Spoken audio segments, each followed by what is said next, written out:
दोस्तों, समास चैप्टर शुरू करने से पहले आइए जानते हैं कि समास शब्द का असली मतलब क्या होता है। परीक्षा में सीधे पूछा जाता है कि समास शब्द का अर्थ क्या है। तो याद रखिएगा, समास का अर्थ होता है संक्षेप, यानी किसी चीज को शॉर्ट करना। अब मतलब समझ में आ गया है तो समास की परिभाषा देख लेते हैं।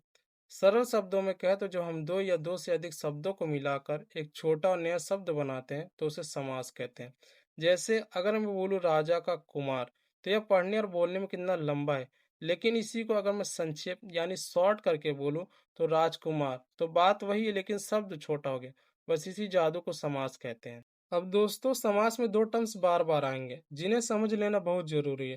पहला है समस्त पद और दूसरा समास विग्रह। जब अनेक शब्दों को छोटा करके एक नया शब्द बनाते हैं, यानी जब शब्दों को जोड़कर एक छोटा शब्द बनाते हैं, तो उस बने हुए शब्द को समस्त पद या समासिक पद कहते हैं। और जब हम उसी छोटे शब्द को वापस फैलाकर अलग अलग कर देते हैं, यानी जब उसी शब्द को हम बड़ा कर देते हैं, तो उसे समास विग्रह कहते हैं। इस समस्त पद में दो पद होते हैं। पहले वाले शब्द को हम पूर्व पद कहते हैं और दूसरे वाले शब्द को हम उत्तर पद कहते हैं। जैसे देशभक्ति में देश पूर्व पद है और भक्ति उत्तर पद है। बस इन्हीं दोनों पदों के खेल पर हमारे आगे के सारे समास टिके हुए हैं। नंबर एक है अव्ययी भाव समास। पहले इसकी परिभाषा को जान लेते हैं कि अव्ययी भाव समास होता क्या। फिर इसके पहचानने के तरीके बताऊंगा कि कैसे आप एग्जाम में आसानी से पहचान सकते हैं। परिभाषा देख लीजिए। जिस समास का पहला शब्द कोई अव्यय हो और वही सबसे मुख्य हो उसे अव्ययी भाव समास कहते हैं। यह लिंग वचन कारक की वजह से नहीं बदलता। जैसे प्रति, यथा, भर, आ, बे, हर, आनु आदि। अब इसे कैसे पहचानना है, इसके लिए आपको तीन बातें याद रखनी है। नंबर एक है, इसका पहला पद हमेशा प्रधान और अव्यय होता है। अब आप सोचेंगे कि अव्यय क्या होता है। तो भाई, अव्यय का मतलब है ठीठ शब्द, यानी ऐसा शब्द जिन पर लिंग वचन या कारक के बदलने का कोई असर नहीं पड़ता। ये जैसे हैं वैसे ही रहते हैं। जैसे प्रतिदिन शब्द है, मान लीजिए आप लोग। अब चाहे लड़का बोले या लड़की बोले, चाहे एक इंसान बोले या बहुत सारे लोग बोले, तो प्रतिदिन हमेशा प्रतिदिन ही रहेगा। प्रतिदिनी या प्रतिदिनों नहीं हो जाएगा। यही अव्यय की ताकत है। प्रति, यथा, भर, आ, बे, हर, आनु। अगर आपको किसी शब्द के आगे यह दिख जाए तो समझ जाइए वह अव्यय भाव समास है। नंबर दो, जब ये दोनों पद यानी आगे और पीछे के शब्द आपस में मिलते हैं तो यह पूरा का पूरा समस्त पद ही अव्यय बन जाता है। यानी मिलने के बाद यह पूरा शब्द भी लिंग और वचन के हिसाब से कभी नहीं बदलेगा। पॉइंट नंबर थ्री, यह सबसे बड़ी सीक्रेट ट्रिक है जो आपको कोई बताएगा नहीं यूट्यूब पर। शब्दों की आवृत्ति, जब भी आपको एक ही शब्द बैक टू बैक दो बार दिखाई दे, वहां बिना सोचे अव्ययी भाव समास लगा देना। जैसे रातों रात, हाथों हाथ, पल पल, साफ साफ। अब आते हैं हमारे दूसरे सबसे महत्वपूर्ण समास पर, जिसका नाम है तत्पुरुष समास। एग्जाम में इसके सबसे ज्यादा उदाहरण पूछे जाते हैं, इसीलिए इसे ध्यान से समझिएगा। इसको पहचानने की सिर्फ दो सिंपल ट्रिक्स है। उससे पहले इसकी परिभाषा देख लेते हैं। जिस समास का दूसरा शब्द सबसे मुख्य होता है उसे तत्पुरुष समास कहते हैं। दूसरे शब्द पर कारक चिन्हों का लोप हो जाता है। अब इसके पहचानने के ट्रिक को देख लेते हैं। पहला ट्रिक है, इसका दूसरा पद प्रधान होता है, यानी जो मुख्य बात हो रही होगी वह दूसरे शब्द के बारे में होगी। और दूसरी और सबसे जादुई ट्रिक है, जब हम इस शब्द को तोड़ते हैं यानी इसका विग्रह करते हैं, तो दोनों शब्दों के बीच में से कारक चिन्ह निकल कर आते हैं और जब इन्हें जोड़ते हैं तो वो कारक चिन्ह गायब हो जाते हैं। अब आप पूछेंगे कि ये कारक चिन्ह क्या है, तो याद रखिएगा, को, से, के लिए, से, का, के, की, में पर अगर शब्द को तोड़ने पर इनमें से कुछ भी आ जाए तो आंख बंद करके तत्पुरुष समास लगा देना। आइए कुछ बेहतरीन उदाहरणों से इसे समझते हैं। देखिए कितना सिंपल है। राजकुमार, राजकुमार में मुख्य बात राजा की नहीं बल्कि उसके कुमार बेटे की हो रही है, इसीलिए दूसरा पद प्रधान है। दोस्तों, भेदों के नाम देखकर डरना नहीं, ये सिर्फ वही कारक है जो आपने बचपन में पढ़े थे। बस शब्दों को तोड़ो और भेद का नाम पाओ। तत्पुरुष समास के छह भेद होते हैं। सबसे पहला कर्म तत्पुरुष समास। कारक चिन्ह को, जब शब्द को तोड़ने पर बीच में को आए तो वहां कर्म तत्पुरुष समास होता है। उदाहरण, गगन चुम्मी, गगन को चूमने वाला, यहाँ को गायब है। यश प्राप्त, यश को प्राप्त। दूसरा है करण तत्पुरुष समास। कारक चिन्ह से या द्वारा, यहाँ काम किसी चीज की मदद से या से द्वारा होता है। उदाहरण, तुलसी कृत, तुलसी द्वारा कृत, यानी तुलसी जी द्वारा लिखा गया। हस्तलिखित, हाथ से लिखित। तीसरा संप्रदान तत्पुरुष समास। कारक चिन्ह के लिए, जब कोई चीज किसी खास मकसद या किसी के लिए बनाई जाती है। उदाहरण देशभक्ति, देश के लिए भक्ति। रसोई घर, रसोई यानी खाना पकाने के लिए घर। चौथा है अप्रधान तत्पुरुष समास, कारक चिन्ह से अलग होने के अर्थ में। अब ध्यान दीजिए, यहाँ भी से आता है लेकिन इसका मतलब होता है किसी चीज से दूर होना या अलग होना।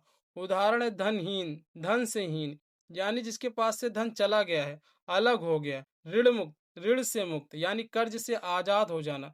पांचवा है संबंध तत्पुरुष समास, कारक चिन्ह का, के, की। यह दो चीजों के बीच का रिश्ता या संबंध बताता है। उदाहरण गंगा जल, गंगा का जल। राजपूत, राजा का पुत्र। आखिरी है अधिकरण तत्पुरुष समास, कारक चिन्ह है में, पर। यह किसी चीज की लोकेशन या स्थिति बताता है, यानी में या पर। उदाहरण आप बीती, आप पर बीती यानी खुद पर बीती। लोकप्रिय, लोक में प्रिय, संसार में प्रिय। अब बात करते हैं हमारे तीसरे सबसे महत्वपूर्ण समास की, जिसका नाम है कर्मधारय समास। जहां भी तारीफ हो रही हो या दो चीजों के बीच तुलना हो रही हो, कंपैरिजन, वहां कर्मधारय समास होता है। इसकी परिभाषा कहती है कि इसका पहला पद विशेषण होता है, यानी विशेषता बताने वाला, और दूसरा पद विशेष होता है जिसकी विशेषता बताई जा रही हो। सरल भाषा में कहे तो पहला शब्द दूसरे शब्द की क्वालिटी बताता है। इसके दो ट्रिक्स हैं। जब आप इस समास का विग्रह करेंगे यानी तोड़ेंगे तो बीच में दो ही शब्द निकलेंगे।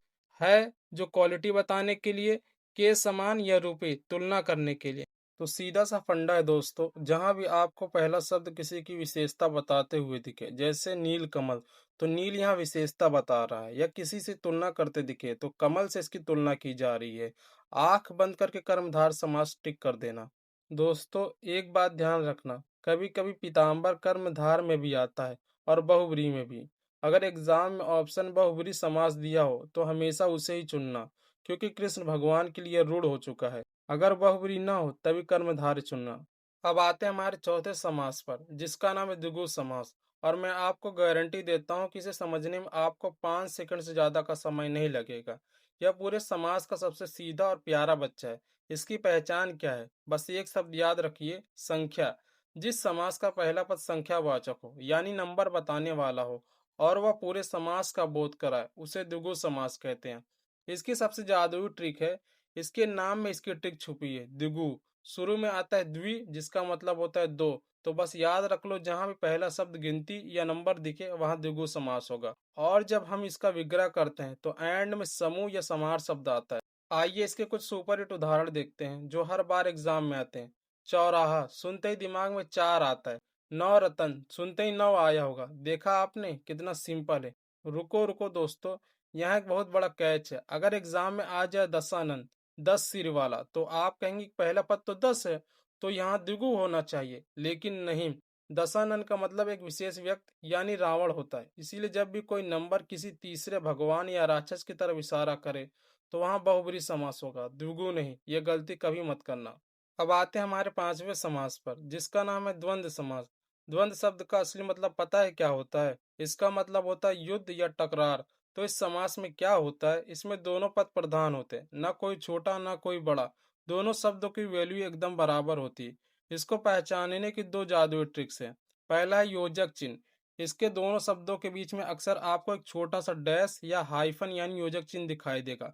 दूसरा विलोम या जोड़ीदार शब्द।